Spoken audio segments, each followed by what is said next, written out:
11 নম্বর ওয়ার্ডের পার্টি অফিসে, তৃণমূলের পার্টি অফিসে ওনারা ভেবেছিল সঞ্জয় গুরুর নেতৃত্বে যেটা, যে 2021 সালে যেরকম ভোট পরবর্তী হিংসা করবে, যে বিজেপি সব হেরে গেলে ছেলেদের উপরে হামলা করবে আর করবে, সেই জন্য ওরা বম, পেটো, হেন তেন নানা রকম সরঞ্জাম সব তুলে রেখেছিল।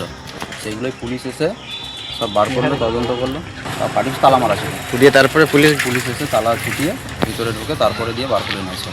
ওনারা ভেবেছিল যে 26 সালের বিধানসভাতে আমরা আবার জিতবো, আবার জনসাধারণের উপরে এবং পার্টির বিজেপি যারা করে, বিরোধী দল যারা করে, তাদের উপরে মানে সন্ত্রাস করবে এই পরিকল্পনা নিয়ে ওনারা তো পার্টি অফিসে সব বম, পেটো যেগুলো সব তুলেছিল।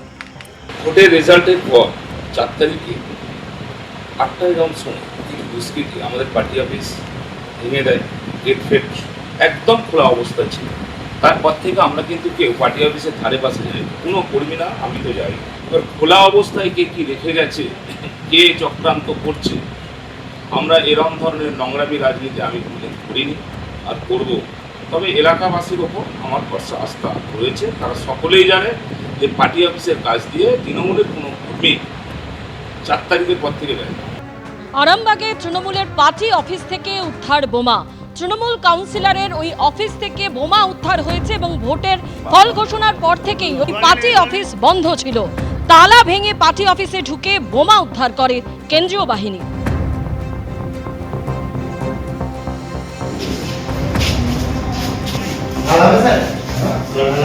এই সেই অফিস, তৃণমূলের পার্টি অফিস, স্থানীয় তৃণমূল কাউন্সিলর সঞ্জয় ঘড়ুইয়ের পার্টি অফিস, যেখান থেকে বোমা উদ্ধার করা হয়েছে। বোমা উদ্ধার করেছে কেন্দ্রীয় বাহিনী।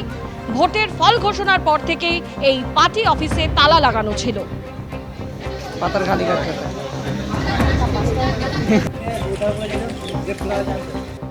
ইতিমধ্যেই আপনারা জানেন যে বিভিন্ন জায়গা থেকে ভোটার কার্ড এবং আধার কার্ড উদ্ধারের ঘটনা সামনে আসছে। এই মুহূর্তে বিধাননগরের তৃণমূলের পার্টি অফিসের ছবি আপনাদের সামনে তুলে ধরবো, যেখানে 50টিরও বেশি আধার কার্ড উদ্ধার হয়েছে।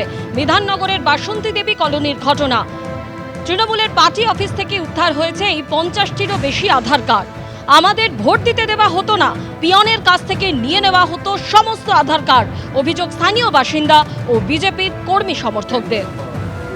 এইগুলো করতে হচ্ছে, এই যে পরিচয়পত্র, সেই পরিচয়পত্র হচ্ছে এই সেই আধার কার্ড দেখছেন, প্রায় 50টি আধার কার্ড বিধাননগরের তৃণমূলের পার্টি অফিস থেকে উদ্ধার করেছে পুলিশ। এবং বিজেপি কর্মী সমর্থক, স্থানীয় বাসিন্দা যারা রয়েছেন, তারা অভিযোগ করছেন তাদের ভোট দিতে দেওয়া হতো না, পিয়নের কাছ থেকেই নিয়ে নেওয়া হতো সমস্ত আধার কার্ড।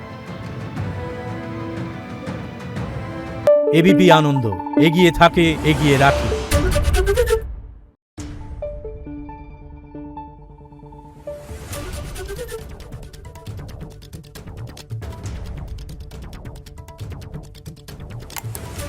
Thank you.